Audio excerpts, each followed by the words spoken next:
नमस्कार, मैं हूं संजय शर्मा। आप देख रहे हैं 4 PM न्यूज़ नेटवर्क। आप मेरे साइड पे ये अखबार देख रहे हैं, ये मेरा आज का अखबार है, 4 PM अखबार है। आज सुबह जब अखबार मैं तैयार करा रहा था तो बहुत सारी खबरें आई थी और हम लोग सुबह चूँकि सुबह तय करते हैं 11 12 साढ़े 11 बजे की आज पहले पेज की लीड क्या होनी चाहिए। चूँकि रात के 12 बजे तक की जो खबरें होती हैं वो जो लोकल अखबार होते हैं, अमर उजाला, जागरण, हिंदुस्तान, नवभारत टाइम, ये छाप चुके होते हैं। और हमारा शाम का अखबार है तो हमारी कोशिश रहती है कि रात के 12 बजे से लेकर और अगले दिन सुबह तक यानी 11 बजे तक जो बड़ा घटे वो हमारे अखबार की पहली हेडलाइंस हो, जिससे आप लेटेस्ट खबरों से अपडेट हो सकें। तो कई बड़ी खबरें आई थी वो मैं फाइनल कर रहा था, तो लेकिन फिर मुझे जहन में एक तस्वीर आई। एक तस्वीर हवालात की थी, सिर्फ अंडर गारमेंट्स पहने हुए, अंडरवियर पहने हुए 7 8 नौजवान दिख रहे थे और ये नौजवान पत्रकार थे। ये इस देश में इस तरह की तस्वीर मैंने पहले कभी नहीं देखी। मैंने पत्रकारों को पिटते हुए देखा है, मैंने पत्रकारों की हत्याएं होती हुई देखी हैं, मैंने पत्रकारों के खिलाफ जांच होती हुई देखी हैं, मैंने पत्रकारों पर मुकदमे होते हुए देखे हैं, मगर इस तरह अर्धनग्न हालत में हवालात में किसी पत्रकार की फ़ोटो खींची जाए, फ़ोटो वायरल की जाए, ये मैंने कभी नहीं देखा था। मध्य प्रदेश की घटना है और उनके दोष इतना था कि ये इसमें से एक पत्रकार यूट्यूब चलाते थे, 1.25 लाख सब्सक्राइबर भी थे उनके। उन्होंने एक बीजेपी के स्थानीय विधायक के खिलाफ खबर छाप दी थी।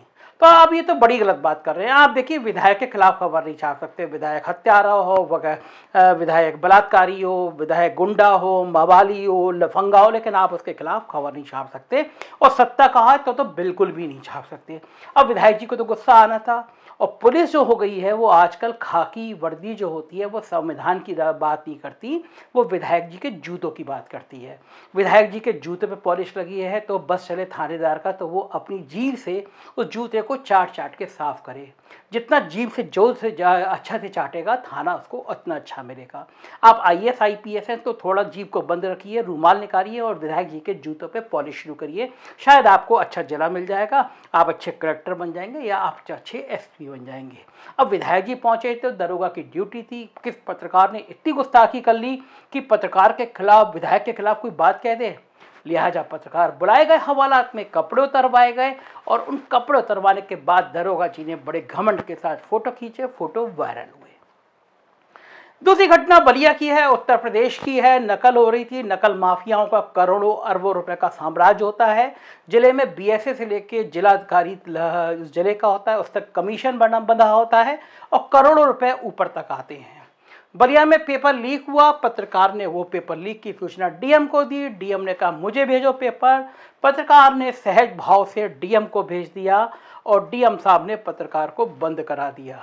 और बंद करा भी देना चाहिए। अगर कमीशन ले रहे हैं DM साहब तो पत्रकार बीच में बोलने वाला कौन होता है।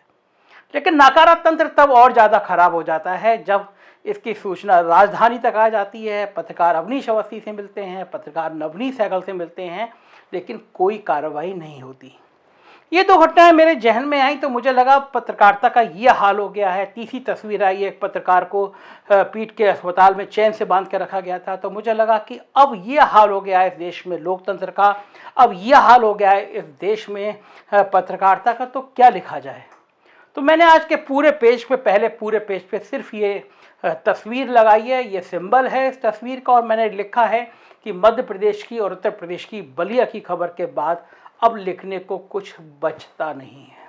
और वास्तव में अगर ये मुल्क इन हालातों में हो जाएगा, ये मुल्क अगर इस हालात में हो जाएगा कि अगर आप जो लिखेंगे, आप जो बोलेंगे, आप जो कहेंगे, उस पर आपके मुंह पर मुकदमे दर्ज हों, उस पर आपकी हत्या की कोशिशें हों, आपकी जांचें हों, आपको गिरफ्तार किया जाए, तो सच में कहीं ना कहीं लोकतंत्र मरता है। क्या करें पत्रकार, केवल सत्ता की चाकरी करें। और कई सारे पत्रकार सवाल करते हैं, जब आप ऐसी खबर छापते हैं तो ट्रोल आर्मी आती है और कहती है कि आप मायावती के चमचे हैं, आप अखिलेश के चमचे हैं, आप आम आदमी पार्टी के चमचे हैं, आप कांग्रेस के चमचे हैं। आज मैं उस ट्रोल आर्मी से पूछना चाहता हूँ, चमचा पत्रकार का होने का किसको फ़ायदा मिलता है? मायावती का, अखिलेश यादव का या योगी आदित्यनाथ का? RTI में पूछिए। अगर RTI में नहीं पूछ पा रहे हो तो नेट पे पड़ा है, एक पत्रकार ने पूछा है, उसमें बताया है कि योगी सरकार ने भी पिछले 1 सालों में 1000 करोड़ रुपए मीडिया को दिया है। अखिलेश यादव 10 करोड़ भी नहीं दे पाएंगे किसी पत्रकार को, 1 करोड़ भी नहीं दे पाएंगे। विपक्ष का आदमी देता भी नहीं है। तो हमेशा चाकरी सत्ता की करना अच्छी होती है। अगर आप अपने जमीर को बेच सकें, अपनी कमर को 90 अंश के कोण पर झुका सकें और मुख्यमंत्री को फूल दे सकें, अगर आप कह सकें महाराज जी आपके राज में सब कुछ अच्छा है, कहीं कुछ गलत नहीं है, आप अपनी आंखों को बंद कर सकें, तो जाहिर है आपकी सुख सुविधाओं में बढ़ोतरी होगी, आपको करोड़ों रुपए के विज्ञापन मिलेंगे, पुलिस आपके दफ्तर पे कभी मिठाई का डिब्बा और कभी शराब की बोतल भी लेकर आएगी। लेकिन परेशानी होती है जब आप बलिया के पत्रकार का दर्द उठाएंगे, जब आप मध्य प्रदेश में हवालात में अर्धनग्न बैठे हुए पत्रकारों का दर्द उठाएंगे तो परेशानी होगी। आपके दफ्तर पे हमले भी होंगे, आपके खिलाफ जांचें भी होंगी और आपके खिलाफ एफआईआर भी होंगी। तो रास्ता चुनना आपका काम है। अब बहुत आसान रास्ता है। आप कल से सरकारों की, मध्य प्रदेश के पत्रकार मध्य प्रदेश के सरकारों की और मुझ जैसे पत्रकार योगी आदित्यनाथ और उत्तर प्रदेश सरकार की जय जयकारा करने लगे तो हमारी सारी परेशानियों का अंत सिर्फ 24 घंटे में हो जाएगा। हमारे पास सारे विज्ञापन आ जाएंगे, हमारे पास सारी पूंजी आ जाएगी, लेकिन हमारी आत्मा मर जाएगी। हमारी ये कलम जो माँ सरस्वती ने हमको दी है, इस कलम की वजह से मैं एक बहुत छोटे जनपद से उठ के लखनऊ तक आया हूँ। 122 मुल्कों में सुना जाता हूँ। आज की तारीख में देश के सारे बड़े पत्रकार, सारे बड़े राजनेता हम मेरा यूट्यूब चैनल सुनते हैं, मेरी बात सुनते हैं। उस माँ सरस्वती ने मुझसे कहा है कि सच का साथ देना, ये हवालात, ये जांचें, ये जेल, ये बेईमानी, ये सब बहुत अस्थायी है, कोई परमानेंट नहीं है। किसी की कुर्सी यहाँ परमानेंट नहीं है। आप वही करिए जो आपकी आत्मा गवाही दे। आप सच का साथ दीजिए, हिम्मत से बोलिए। जनता खड़ी होती है। एक तंत्र, एक दौर ऐसा आता है जब आपको लगता है कि चारों तरफ अंधेरा छा गया है, लेकिन सच की रोशनी वहीं कहीं से दिखाई देती है। और इतिहास जब लिखा जाता है तो आज अब तक का इतिहास उठा के देख लीजिए, हिटलर से लेकर और आज के दौर तक का इतिहास उठा के देख लीजिए, इतिहास के पन्नों में चमचों की जगह नहीं होती है। इतिहास उन्हीं का लिखा जाता है जो सच के साथ खड़े होते हैं, जो लड़ाई लड़ते हैं। आज 4PM का पेज केवल इन बहादुर पत्रकारों का नाम है। इस लड़ाई को जारी रखिए। 1000 पत्रकार सत्ता के संग चमचागिरी कर रहे हो, सुर में सुर मिला रहे हो, आप अकेले खड़े रहिए। छोटी लॉ होगी, परेशानी होगी, झंझट होंगे, समस्याएं आएंगी, लेकिन आपकी लॉ एक दिन सबसे बड़ी मिसाल बन के देश में खड़ी होगी। लोग कहेंगे जब रोम जल रहा था तो नीरो बांसुरी बजा रहा था, सब मगन थे, मगर एक व्यक्ति उसमें अपनी आवाज़ विरोध की उठा रहा था। विरोध की आवाज़ को जरूर उठाइए।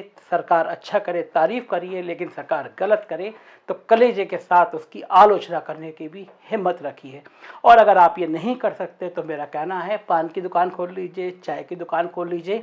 पत्रकारिता करना बहुत ज़रूरी नहीं है। तमाम लोग ऐसे हैं और धंधे कर रहे हैं, मगर पत्रकारिता करनी है तो थोड़ा शान से करिए, हिम्मत के साथ करिए, कलम को याद करिए, माँ सरस्वती को याद करिए। और यकीन मानिए, बहुत कमज़ोर लोग होते हैं जो आपको धमकी दिया करते हैं।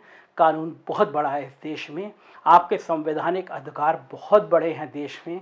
हाई कोर्ट, सुप्रीम कोर्ट है जो आपके खिलाफ कार्रवाई करे, आप भी उसको पलट के उसके संवैधानिक अधिकारों को याद दिलाइए। यहाँ से नहीं मानेगा तो सुप्रीम कोर्ट से मानेगा। मगर ज़िंदगी एक जंग है, इस जंग को जारी रखिए। Thank you.